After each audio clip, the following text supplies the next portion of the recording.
The clink of my fork against my glass cut through their laughter like a knife. 3 sentences, I said, keeping my voice level. By the second, my mother's face had gone pale. It's funny, when you're born into a family that measures love by usefulness, invisibility becomes your second skin. I was the quiet one, the overlooked one. Birthdays forgotten, achievements dismissed. I learned to watch rather than speak. They thought my silence was weakness. It wasn't. It was reconnaissance. Growing up, my brother Mark was the golden child. My mother poured her affection into him like an endless jug. I got the scraps, if there were any. When I graduated top of my class, she said, "You should thank your brother for setting a good example." That was the day I realized no matter what I did, I'd never be more than an accessory in their lives. But I also realized something else. If they didn't notice me, they wouldn't notice what I was doing. The turning point came 2 years ago, at my father's funeral. I stood off to the side while Mark shook hands with every business contact Dad ever had.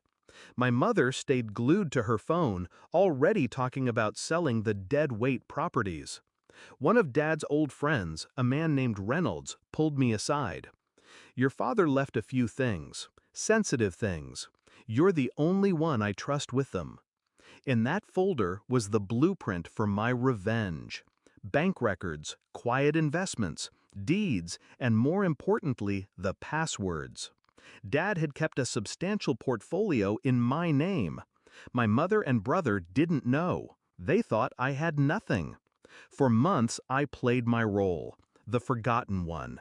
Mark bragged about the business deals he made. What he didn't know was that the anonymous investor keeping his company afloat was me, and I owned 51% of it. My mother sold off properties for cheap. Every buyer? Shell companies I controlled. She thought she was cutting me out. In reality, she was handing me the city block brick by brick. Tonight's dinner was supposed to be a family meeting. Translation, they wanted to lecture me about pulling my weight and not embarrassing the family. Halfway through Mark's monologue about how important he was, I set my fork down. That sound, sharp, metallic, made the whole table look at me for once. 3 sentences, I said. They smirked, thinking I was about to apologize.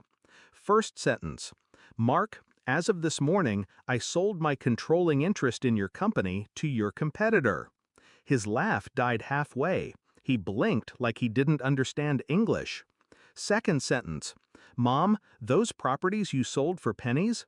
The buyer was me, and they're now worth 5 times as much."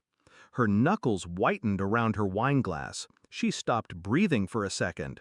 Third sentence, "And just so we're clear, you'll both be receiving formal eviction notices by Friday." Mark shot to his feet, spitting curses. My mother's voice cracked into a shrill pitch.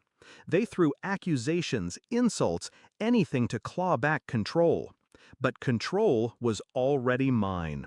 I didn't shout, didn't gloat. I just watched the realization sink in.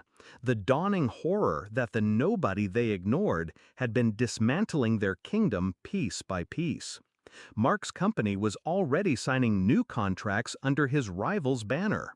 My mother's assets were locked behind legal protections she couldn't touch. The house they sat in belonged to one of my shell companies.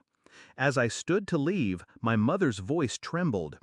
"Why would you do this? We're family." I paused at the door. "You're right.